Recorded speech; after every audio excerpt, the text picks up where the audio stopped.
What do you think about Teofimo Lopez saying that he's going to come up to 140 this year and become undisputed champion? This is a new weight class, dog. You got to get yourself acclimated to this weight class. There's killers in this weight class, as you saw.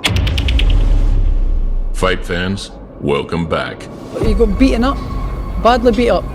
You know, I still think he's a little bit concussed. Two men on opposing ends of a split decision. But I cannot make any case for him having won that fight. The Tartan Tornado's controversial nod, and the Takeover's first misfire. I won tonight. I don't care what anybody says, yo. Redemption for either man won't come easy. I'll take all them boys and take their whole dreams away. He put up a good fight, that's for sure, but he never won the fight and he knows he never won the fight. This is as good as any fight we've had on the calendar, in my opinion. Here we look at all the drama and trash talking as we approach Josh Taylor versus Teofimo Lopez. I'm going to let him know, I'm going to punish him. Welcome to a Motive Media presentation. A fighter recognizes a real fighter, right? Ain't none of these guys real fighters. Of Taylor and Lopez, you've got Lopez who's ducking Prograis and Taylor who's ducking me, so it's like a battle of the ducks. So we'll see how that unfolds. Now it appears that you're going to be fighting maybe in New York, maybe in June, maybe against Teofimo Lopez. Some people would say he lost to Catterall, although he got the decision. So with that being said, who do you think's favored in this fight? You know, who he fought was Jack Catterall, who's southpaw. You know, I'm Orthodox, so I'm looking forward to putting on a show. Put him in front of me and I'll beat him. After suffering one of boxing's biggest falls from grace in recent memory, Teofimo Lopez has also become accustomed to his own self-inflicted brand of criticism. Talked a lot of trash about knocking the guy out in the first round, like he was just some chump. I'm in a cage that they put me in, and they were poking sticks at me, you know what I'm saying? I'm a lion that goes in there, and I'm just ready to tear this guy up. I just want to let him know, man. 6 months prior to Taylor Catterall, the American found himself on the opposite end of a split decision loss to George Kambosos.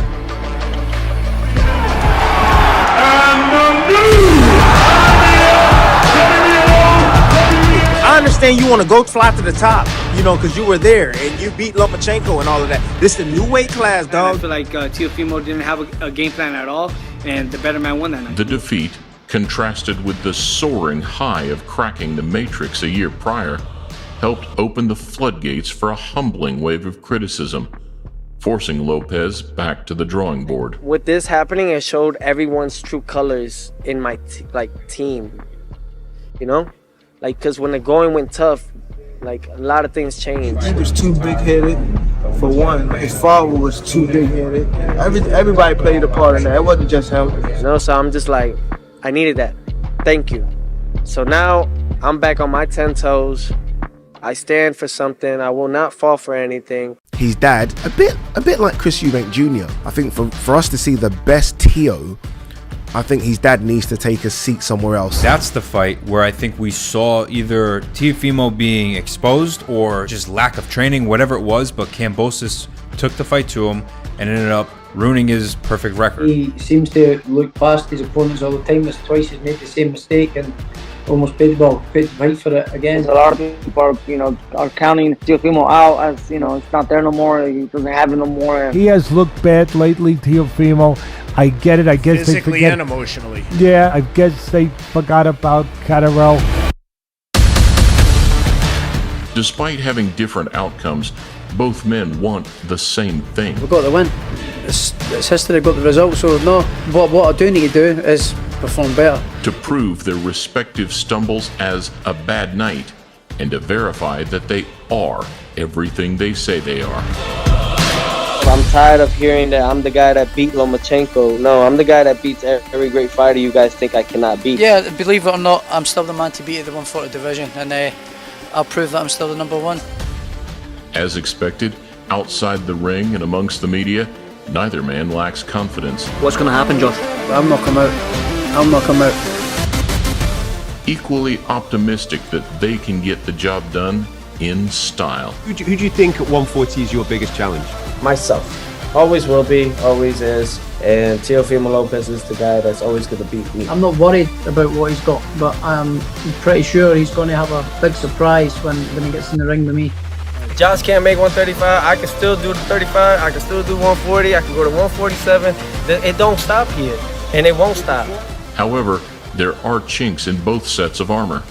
And under the bright lights, Taylor's time in the trenches and Lopez's air of doubt could come back to haunt them on June 10th. We've seen lots of flaws that he makes and stuff, so yeah, I'm not worried about Teofimo Lopez, but I'm sick of talking about him. There's a lot of questions to be answered, but ultimately, I am siding with that. I do think he's probably coming to the end of his career now, and I do think Teo's going to beat him. Like I said, that's an amazing fight. I'm going to ride with my bro Teo, you know? I said I like Josh Taylor. I think Josh Taylor's a very complex fighter, but I'm going to ride with Teo. Some believe that Lopez, looking lackluster in his 2 return fights, can no longer hang at elite level. I lean more towards Josh Taylor.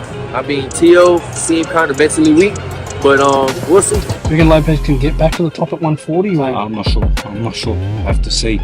He hasn't looked great in his last 2 fights after I absolutely destroyed him. So others argue that if he beats Taylor, he takes his place right back at boxing's top table. More talented guy as far as pure natural talent, that would be Teofimo. Get that clear. I don't fear no man but God. You guys fear these fighters. I don't. I eat these fighters. You would beat Teofimo Lopez? Yeah, he's right. Yeah, of course I would.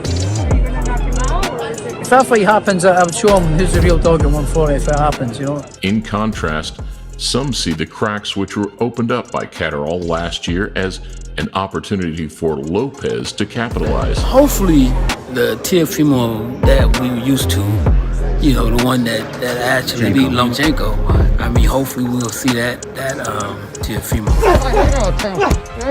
Others that the Scot is too fundamentally sound and too ring smart to allow Teo any success. But he's also got the equalisers himself. But you're in there with a guy like Josh Taylor that, yes, he got dropped by Jack Catterall, but trust me, I know how good that guy's chin is. Homeboy's going to be expecting big shots. Next thing you know, he's going to see a whole different... Yeah, exactly. Wait, we didn't train for this. And he's going to try to do all this. Previous opponents have left mixed reviews about Teofimo, mainly because of his polarizing character.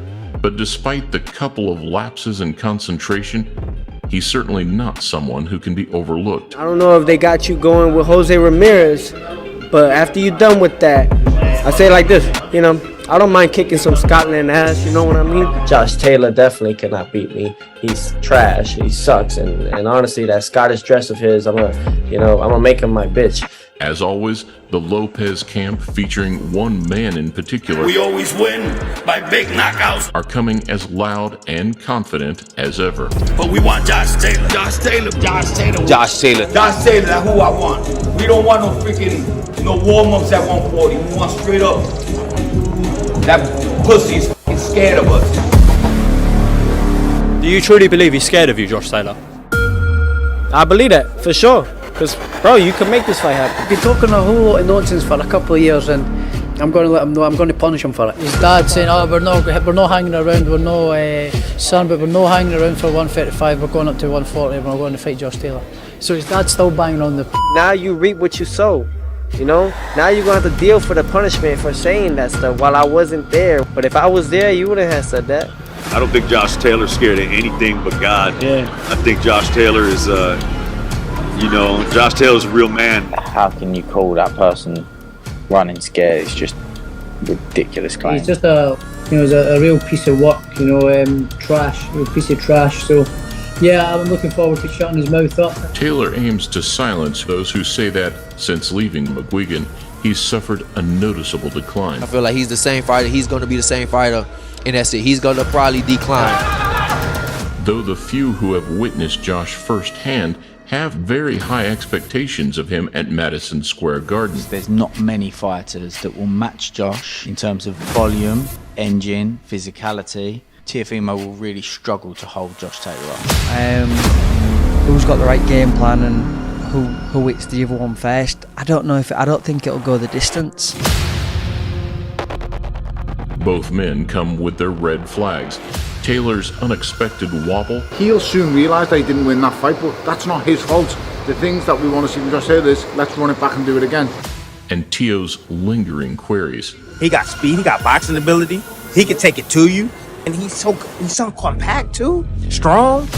Bro, that's a lot to deal with for Teo right now, in my opinion. The whole thing, man, that you guys are gonna see is just different arsenals, man. You know, things that you guys haven't seen since the 80s or the 90s or the 70s, or things that you haven't seen ever in boxing. I do not think the 12th bell will get seen. I think he's getting knocked out. For two men who are all too used to coming under fire, the heat is up. But who, on June 10th, will be the most comfortable in the kitchen? Listen, man, I will stop training if my son doesn't take this guy out in 3 rounds.